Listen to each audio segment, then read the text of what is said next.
Buenas noches, mi nombre es David Esteban Arias Mira, como comentó el compañero, soy residente de Medicina Interna de la Universidad del Bosque en el Hospital Santa Clara y el día de hoy vamos a actualizar la guía GOL 2024.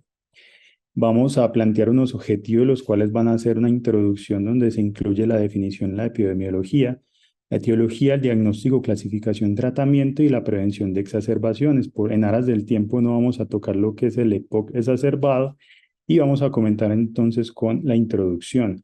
Tenemos que la EPOC es una condición pulmonar, perdón, yo reduzco, es una condición pulmonar heterogénea caracterizada por síntomas respiratorios crónicos que están descritos por Antonicen desde el 87 como disnea, tos, producción de esputos y entre otros, siendo estos los más frecuentes debido a múltiples anormalidades de la vía aérea.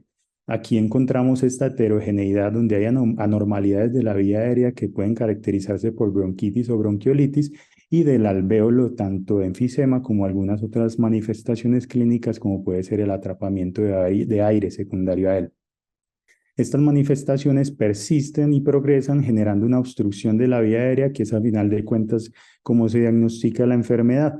Y semiológicamente se ha descrito clásicamente, de manera clásica, como el soplado rosado del paciente enfisematoso y el abotagado azul el paciente que tiene bronquitis crónica. Esta es la característica semiológica que encontramos entre el enfisematoso y el bronquítico, que si bien no tienen muy buena sensibilidad de especificidad, siguen siendo descritas desde la parte semiológica como un cambio de pronto de sarcopenia asociada al enfisema. Dentro de la epidemiología tenemos que el EPOC es una de las tres principales causas de mortalidad a nivel mundial y esta mortalidad se ve principalmente en países, es aproximadamente el 90% de estas muertes, países de pequeños y medianos ingresos, siendo Colombia clasificado dentro de ellos. De hecho, los días ajustados por, digamos que la morbilidad asociada a la incapacidad también se aumenta asociada a esta enfermedad. Y Colombia está en esta clasificación a pesar de que tiene un sistema de salud que no está tan mal con respecto a otros a nivel mundial desde el punto de vista de la cobertura o el acceso a salud, a pesar de la coyuntura actual al respecto. Pero entonces, al tener buena cobertura, pero tener esos resultados, la pregunta que viene es qué estamos haciendo mal y tal vez es el tamizaje. Enseguida vamos a hablar de eso. Continuamos con lo que sería dentro de los objetivos la etiología.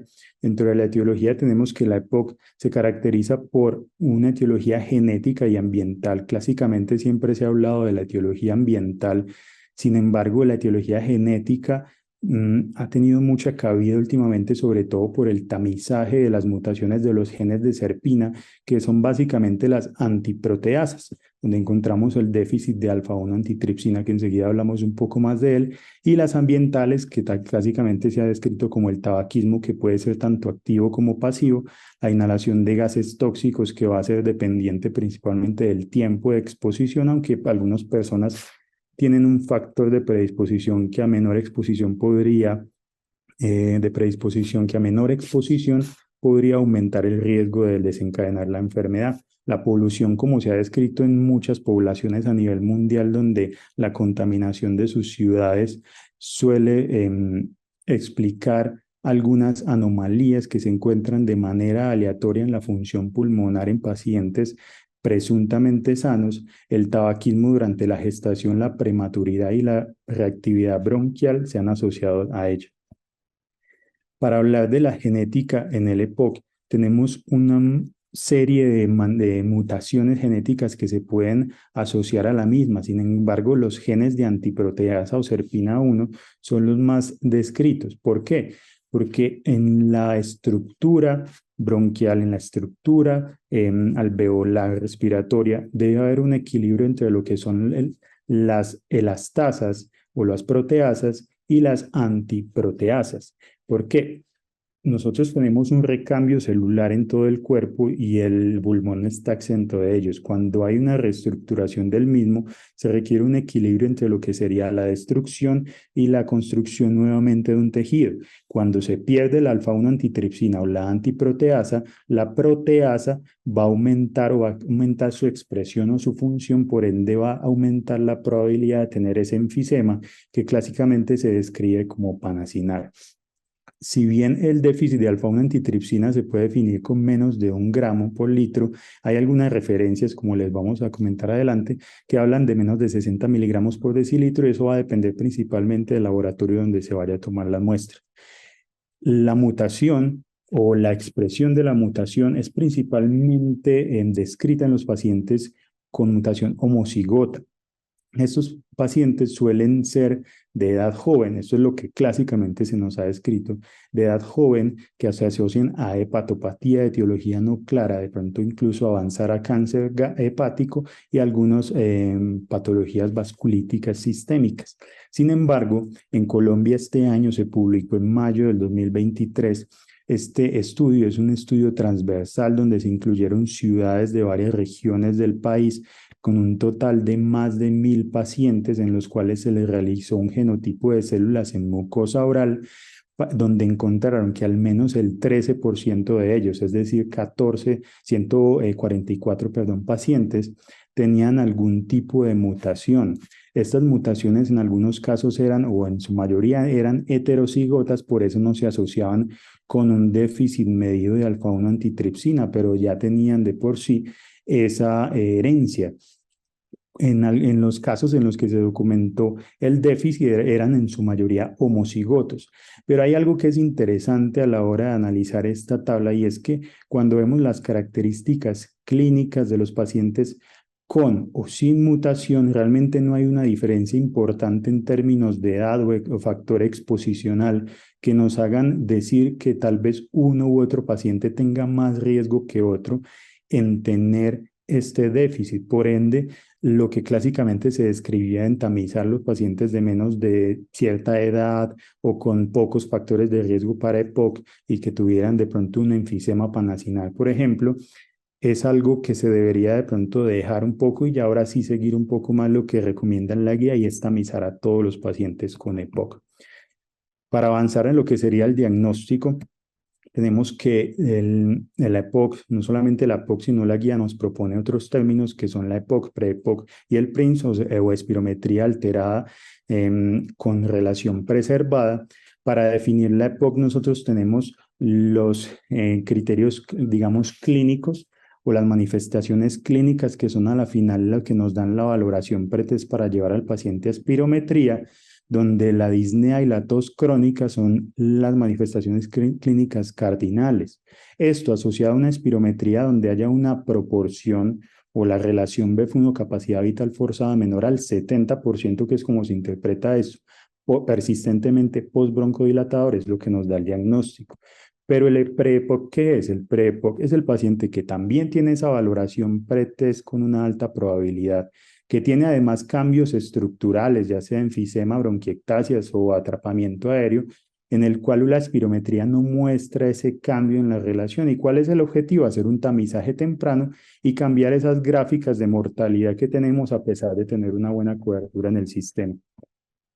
Lo que sería la espirometría alterada con relación preservada es simplemente un paciente que tiene un BEF1 menor al 80% del predicho para la edad y el sexo, con una relación que se conserva en cuanto a proporciones. Esto sí asociado con una menor capacidad funcional pulmonar y un mayor riesgo de desarrollo de la EPOC a futuro.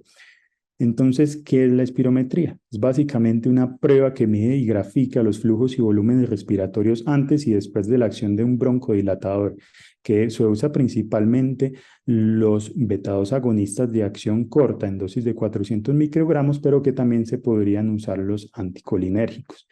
Es una prueba que realmente tiene poca utilidad cuando la utilizo de manera aislada, dada una probabilidad pretest baja. Por eso de pronto estos estudios aleatorios en poblaciones sanas, donde se dice que la polución es su principal factor de riesgo, tal vez no tengan una buena cabida cuando no hay una probabilidad pretest adecuada, porque su Baja especificidad nos dice que tal vez una prueba positiva no sea exactamente de esa enfermedad, pero tiene una alta sensibilidad, que es lo importante como herramienta tal vez de tamizaje, donde si es negativa, básicamente excluye que ya tenga el diagnóstico, pero no me excluye con una probabilidad alta que el paciente pueda tenerlo a futuro, que es donde entra el pre-POT. La idea es que en los pacientes con el diagnóstico con una probabilidad pretest alta se les haga un seguimiento anual de la enfermedad, y en estos que ya tienen el diagnóstico no es necesario suspender los broncodilatadores antes de realizar la misma. Es importante tener eso en cuenta. ¿Cómo se interpretan entonces las curvas? Por lo menos esta curva, que es, digamos, la más práctica, donde más se puede entender la enfermedad. Lo normal cuando uno hace una operación fraccionada lo que es que se obtenga un equivalente que es igual a un porcentaje. ¿Qué quiere decir esto?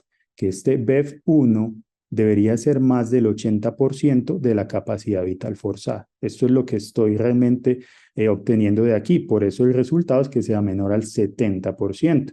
¿Por qué? Porque en teoría, si uno no tiene obstrucción de la salida o de la expiración, se debería de obtener más del 80% o al menos el 80% del volumen inspirado se debería de expirar en el primer segundo. Cuando eso no se logra, quiere decir que en el primer segundo realmente es menos del 80% de la capacidad vital forzada la que se está expirando.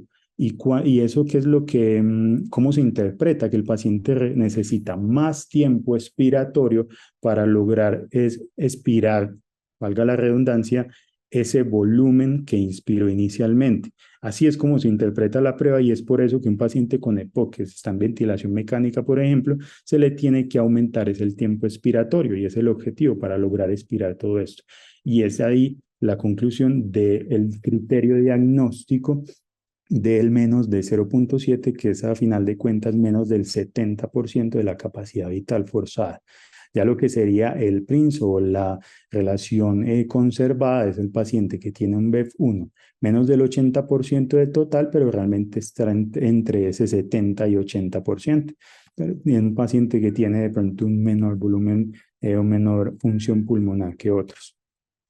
Para hablar entonces de la clasificación es donde de pronto uno le da más cabida a la guía GOL, y es porque la clasificación que nos brinda es multivariada. Es una clasificación que era para poder obtenerla requiere evaluar la severidad de la obstrucción del flujo de aire, la magnitud de los síntomas, la historia de las exacerbaciones, el conteo de eosinófilos, la presencia de comorbilidades y de pronto incluso una valoración combinada de variables, aunque no entra mucho en la clasificación si es un paso siguiente posterior a la misma. Entonces, ¿cómo se realiza esto? Empezamos con la valoración de la severidad de la obstrucción del flujo de aire, donde la clasificación GOL 1, 2, 3 y 4 se mide de acuerdo al BEF1. Esta clasificación, si bien no se ha asociado realmente con los síntomas, sí se ha asociado con un aumento en la mortalidad, y de hecho nos brinda de pronto un criterio para definir un tipo de terapia u otra, dependiendo en el paciente que tenga exacerbaciones persistentes, como vamos a ver. La clasificación sintomática, en su síntoma cardinal, que es la disnea, está basada en el Medical Research Council modificado, en el cual tenemos 5 grados, que si uno los va a extrapolar son prácticamente los mismos que el NIHA, como para hacer la asociación con falla cardíaca, que van desde la disnea con ejercicio intenso hasta la disnea que impide salir de casa o vestirse o llevar su ABC básico. Esta es una clasificación realmente muy sencilla, muy práctica, y que muchas personas la han querido, digamos, desestimar, pero cuando uno la compara con otras clasificaciones que son un poco más amplias, de pronto más completas, pero a su vez más engorrosas para una consulta de 20 minutos, realmente no tiene mucha diferencia. Es más práctico y tiene una correlación casi completa con todas las otras escalas, incluso el CAT. Otro, digamos, ítem que debemos evaluar es el conteo de eosinófilos. Es un conteo sanguíneo, el cual va a predecir la magnitud del efecto del esteroide en la aparición de nuevas exacerbaciones. Ojo, la magnitud del efecto del esteroide como tal no está directamente asociado, o por lo menos la evidencia no es concluyente, con las exacerbaciones ni la mortalidad. y esto es únicamente en población que no usaba previamente los esteroides. Entonces, los eosinófilos lo que han documentado es que, como les decía, a mayor eosinofilia que tenga el paciente, es más probable que cuando lo comparo con el que no usa con esteroides dentro de la terapia broncodilatadora, vaya a tener más respuesta al que los use. La terapia con esteroides inhalada va a tener mayor efectividad en el que tenga más conteo de eosinófilos, pero esto no nos va a permitir inferir que los eosinófilos se asocien directamente con la mortalidad. De hecho, la relación es inversa. A mayor conteo de eosinófilos, es menor la probabilidad de mortalidad. A menor conteo de eosinófilos, el paciente tiene una mayor probabilidad de fallecer por incluso las exacerbaciones. De hecho, aunque no vamos a hablar de exacerbación de la EPOC, el DCAF, que es una valoración de mortalidad del EPOC exacerbado, lo que incluye como ítem de aumento de mortalidad o de un punto mayor en mortalidad sería la eosinopenia. Entonces, realmente la relación de los eosinófilos en términos de mortalidad es inversa, mientras que en términos de exacerbaciones podría ser directa. Entonces, digamos que es un análisis distinto a la hora de abordar el paciente.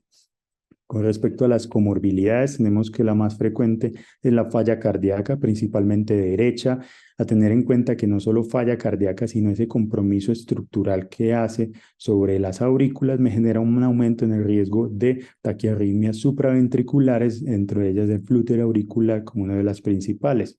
Otras comorbilidades que nos van a, digamos, a permitir hacer un abordaje o nos van a obligar a hacer un abordaje multidisciplinario entre lo que sería nutrición, medicina interna y cardiología, con el neumólogo, por supuesto. A la hora de agrupar todas estas variables, que es, digamos, que lo más práctico que nos trae el GOL y que siempre nos ha traído, y que esta vez lo que hace es reafirmar con la guía 2023 digamos, el acuñar dos clasificaciones que antes se separaban ahora en una sola lo que hacemos primero es una valoración espirométrica donde confirmamos el diagnóstico, luego una valoración en la gravedad de la obstrucción del flujo de aire con la clasificación GOL 1, 2, 3 y 4.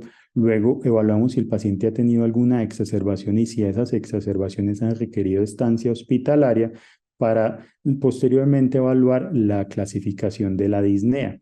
Con base en todo esto y agrupándolo, tenemos la clasificación A, donde tenemos una disnea leve sin exacerbaciones que hayan requerido hospitalización. B, donde no hay tampoco exacerbaciones que requieran hospitalización, pero sí hay una disnea un poco más marcada.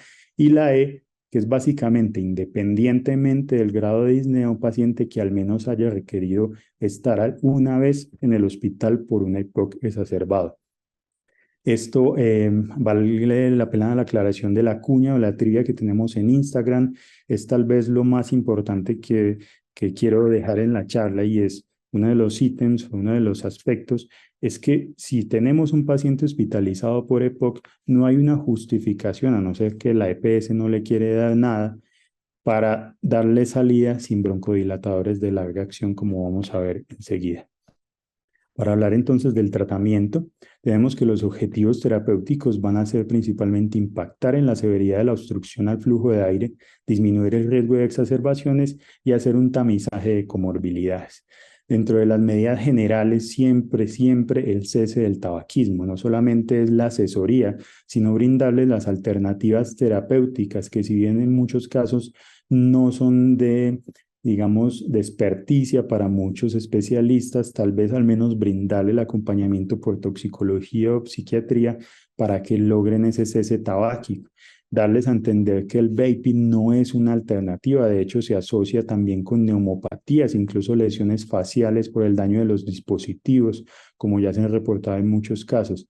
Además, se debe hacer un control de los factores exposicionales y ambientales, ya sea desde el punto de vista de salud ocupacional, si no pueden cesar algún tipo de trabajo y hacer una asesoría sobre la técnica inhalatoria, como vamos a ver adelante, porque cada uno de esos broncodilatadores, que aparte de todo, no hay, digamos, estudios cara a cara entre uno u otro que nos digan cuál es mejor. Lo que nos brindan, de hecho, es una alternativa importante en poder de pronto elegir según la técnica o según el tipo de dispositivo, la forma en la que se le administra al paciente. La valoración nutricional, por supuesto, sobre todo por la sarcopenia que se asocia al proceso inflamatorio, principalmente en el paciente enfisematoso, los esquemas de vacunación, la valoración periódica de la función pulmonar y de los gases arteriales y obviamente el acompañamiento multidisciplinario. Entonces, para hablar sobre el cese tabáquico, tenemos que desde el año 97 el Long Health Study, lo que nos determinó en más de 5.000 pacientes estudiados en Canadá y Estados Unidos en un seguimiento a más de 14 años, donde los agrupó en el grupo 1, 2 y 3, en el que tenían intervenciones del tabaquismo para cesar el tabaquismo con broncodilatador que fue principalmente hiperatropio, el grupo 2 con intervenciones del tabaquismo con placebo y el grupo 3 básicamente sin intervenciones, encontraron que al comparar grupo 1 y 2 versus grupo 3 había una disminución en la progresión del BEF1 y una disminución en la mortalidad en los grupos donde había intervención del tabaquismo versus donde no lo había. De hecho, cuando se comparaban los resultados entre grupo 1 y 2, tampoco había diferencias. ¿Qué nos quiere decir eso? Que por supuesto, cesar el tabaquismo disminuye la mortalidad, disminuye el compromiso de la función pulmonar, pero incluso adicional un broncodilatador de acción corta no tiene ningún impacto en estos resultados. Tenemos que la terapia broncodilatadora la vamos a dividir clásicamente por sus siglas en inglés en SABA, SAMA, LABA, LAMA, lo que serían los betados agonistas de acción corta, larga, anticolinérgicos de acción corta y larga, donde en el contexto del paciente con terapia crónica ambulatoria, los broncodilatadores de acción corta no tienen mayor cabida que el manejo sintomático agudo hasta que el paciente, digamos, pueda ingresar por urgencias en el contexto de una exacerbación. Lo más importante es que nunca estén sin broncodilatadores de acción larga. Luego de hacer esa clasificación del GOL en A, B o E, el objetivo es definir qué tipo de terapia brindar. Paciente que no tiene exacerbaciones que requieran hospitalización y que la disnea es leve, como sería el grupo A, la idea es iniciar un broncodilatador de acción larga que podría ser en monoterapia. ¿Cuál? Cualquiera.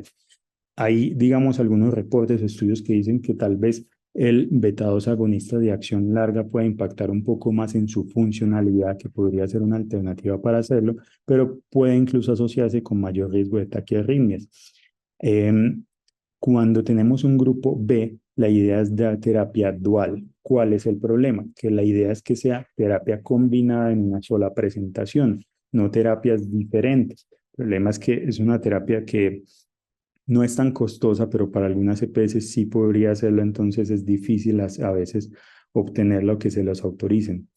Ya cuando el paciente se le ha documentado al menos una exacerbación que haya requerido hospitalización, que tenga el 2 al menos, que no hayan requerido esta, pero que sí sean moderadas, yo lo que evalúo es si el paciente tiene eosinofilia o eosinófilos mayores a 300 para definirle a esa terapia que ya debería haber sido dual la asociación con esteroide inhalado.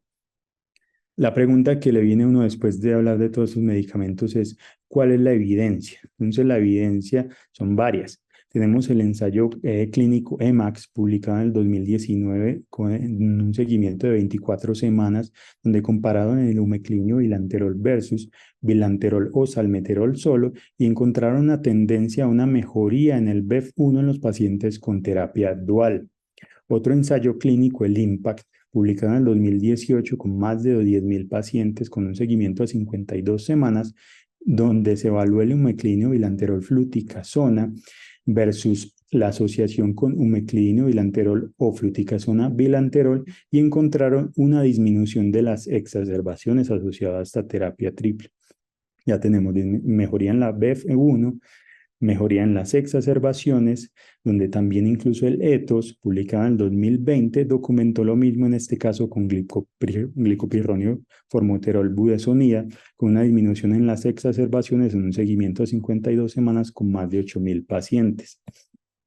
Esto, además de muchos otros estudios, se agrupó en una revisión sistemática publicada en Cochrane, donde más de 100.000 pacientes demostraron que las exacerbaciones se disminuyen y es una tendencia general en los ensayos con la terapia triple o la terapia doble, no en monoterapia. ¿Cuál sería entonces la terapia de mantenimiento? Es la pregunta a seguir después de continuar, porque si un paciente yo le doy de alta con esta terapia, pero me reconsulta por persistencia de los síntomas, yo debería preguntarme, bueno, ¿qué es lo que más le molesta al paciente? ¿La disnea, las exacerbaciones o ambas? Entonces, para hablar, digamos que en el enfoque de la disnea, primero me pregunto, ¿el paciente está bien tratado? ¿Tiene, según la clasificación, la terapia que le sirve? Si es un LAVA o un LAMA o si es una combinación ya. Si tiene una combinación, debería ser de pronto un ajuste en las dosis o un cambio en el sistema, un switch.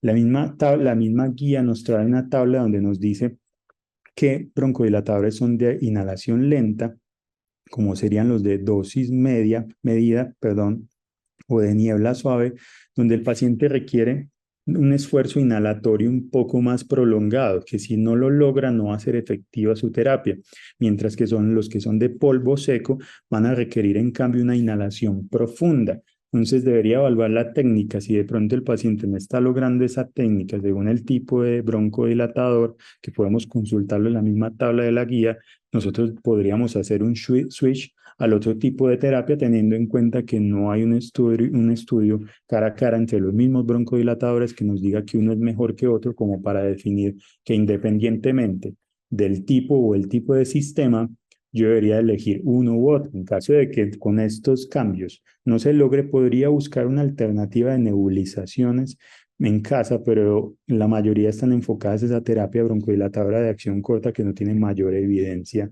en disminuir tanto exacerbaciones como mortalidad.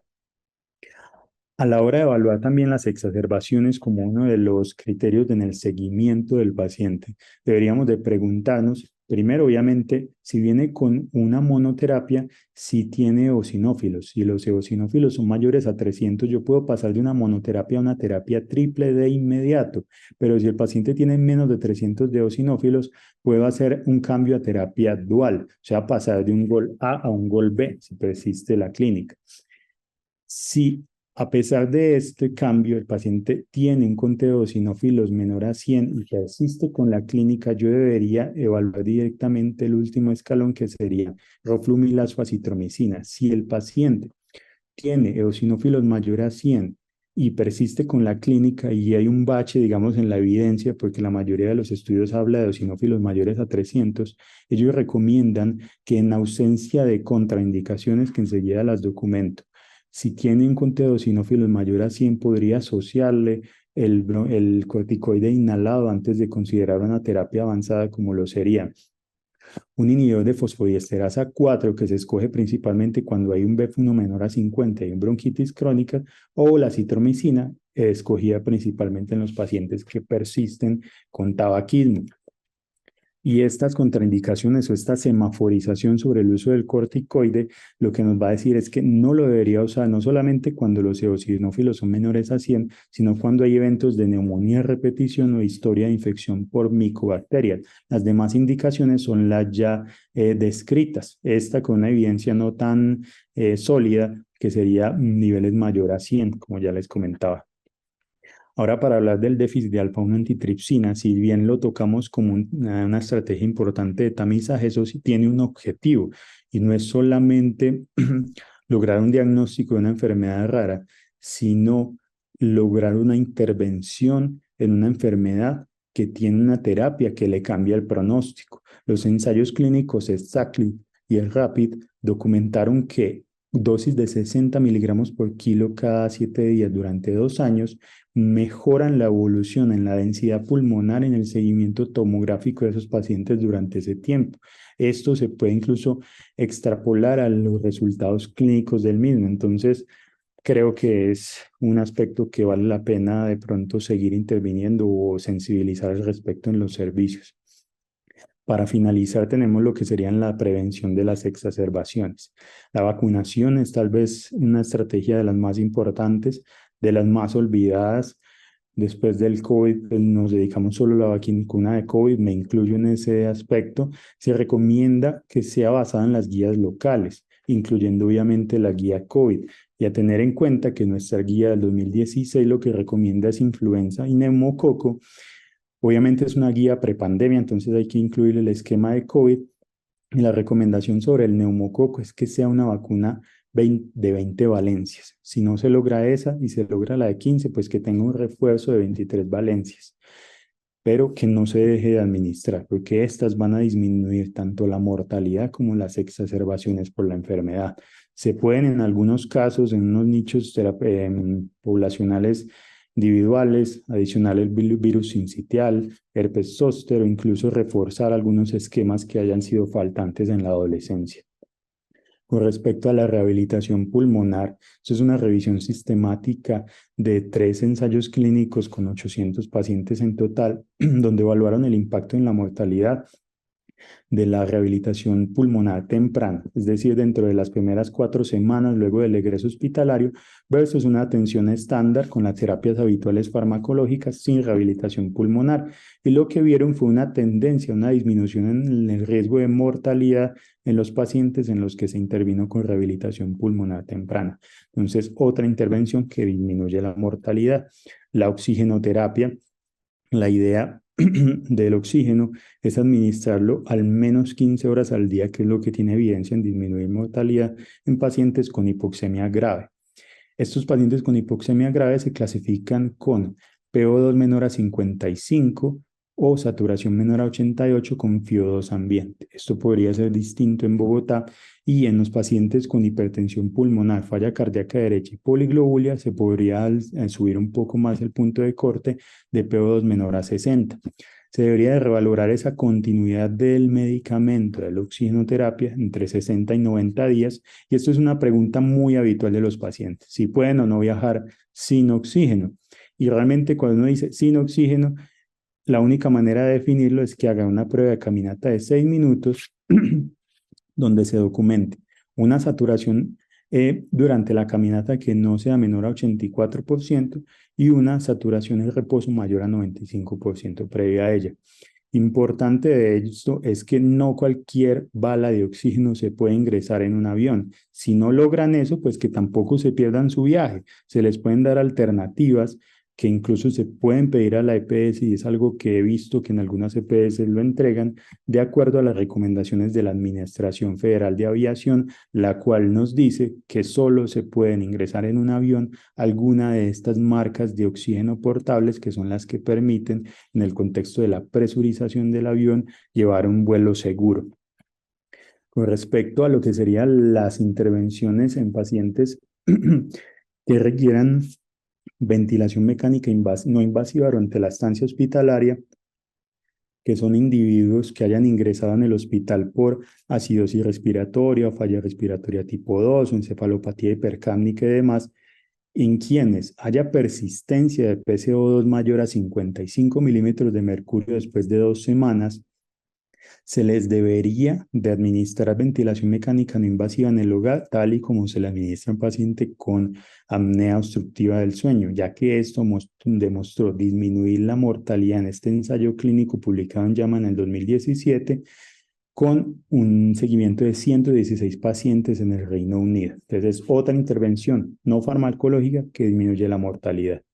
Y aquí tenemos ese resumen de las intervenciones, que serían la terapia farmacológica triple terapia, aunque también puede ser terapia dual, dependiendo del caso, si no está indicado el corticoide, el cese del tabaquismo, la rehabilitación pulmonar, la oxigenoterapia, la ventilación no invasiva, y esto que no voy a hablar de él ahora, que sería el trasplante pulmonar, y la cirugía de reducción del volumen pulmonar.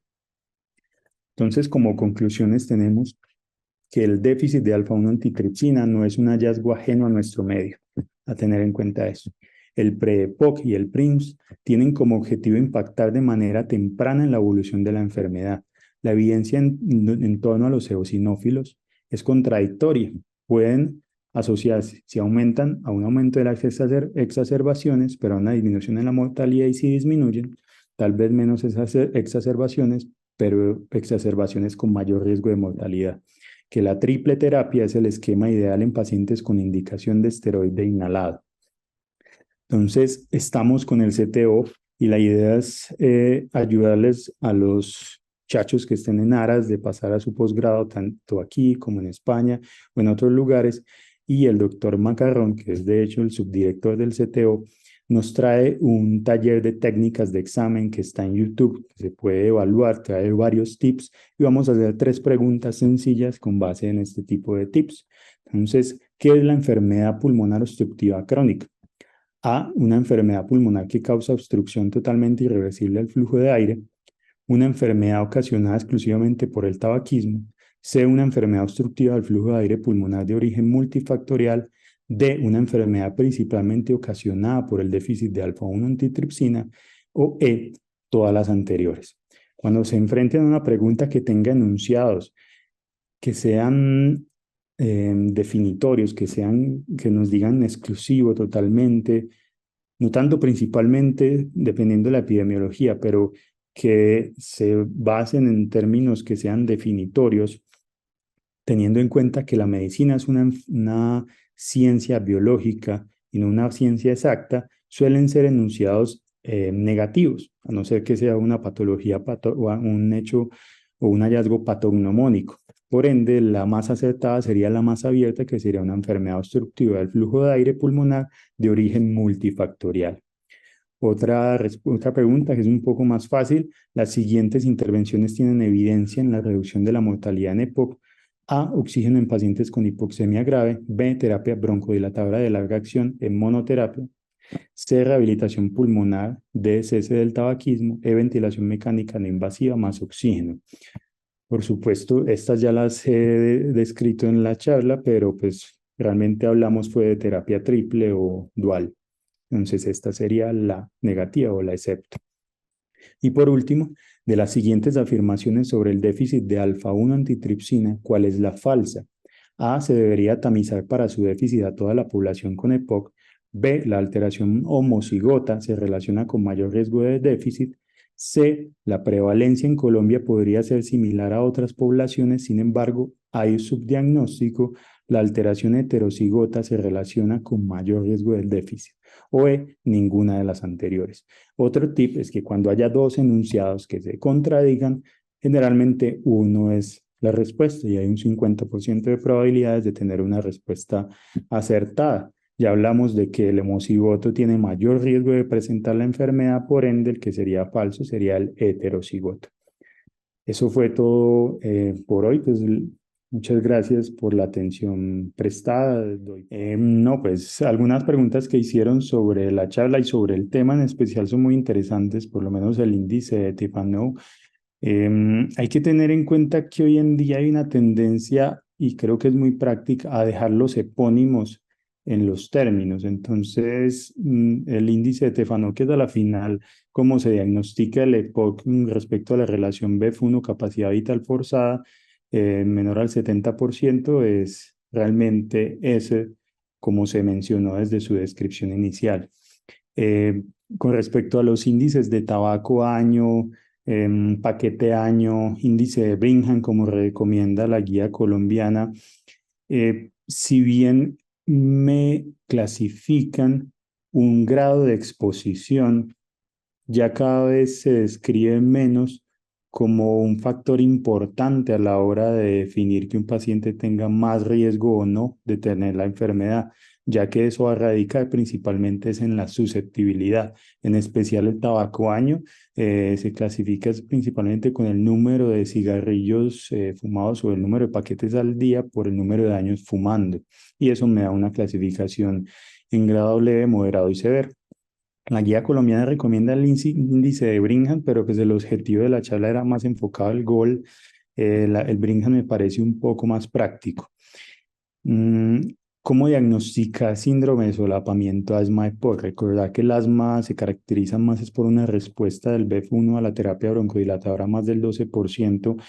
La guía GOL del 2024 lo que nos dice es que dejemos de usar ese término y tratemos de diferenciar el paciente, que si tiene asma es el asma el que se trata, si tiene EPOC es el EPOC es el que se trata.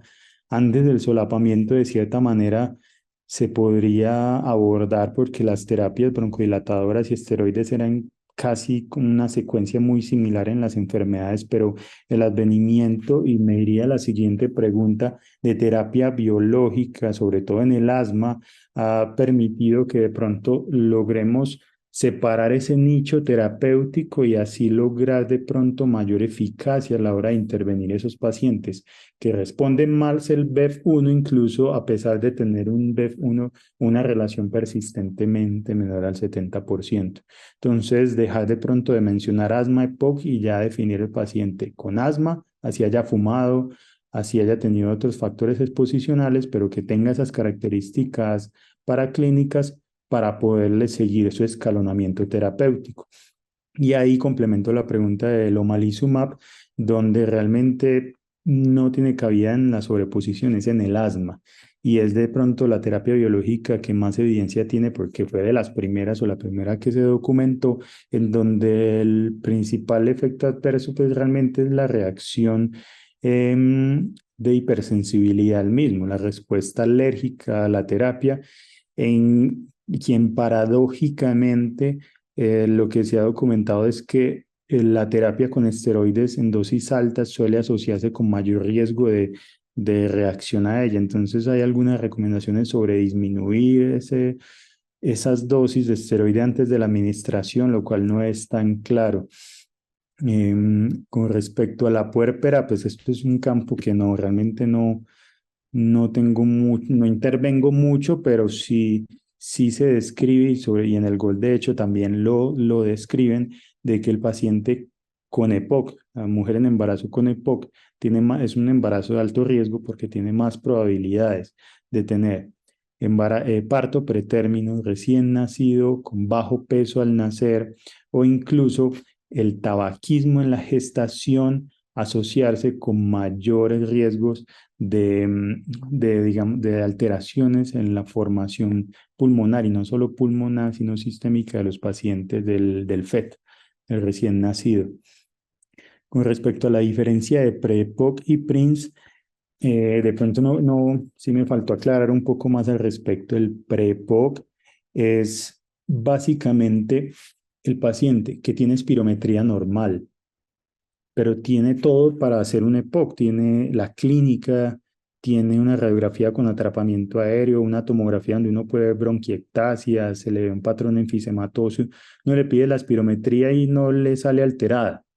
Incluso puede tener una capacidad vital forzada esperada para su edad y sexo, diferente al PRINCE, donde el paciente tenga o no síntomas o alteraciones y demás, sí tiene una capacidad vital forzada total disminuida, pero con una proporción o una relación o el índice de TIFNO, como nos preguntan aquí, eh, que es mayor al 70%. Entonces, esa sería la diferencia. Y creo que ya con eso terminé las preguntas que me hicieron por la invitación. Espero poder seguirlos acompañando.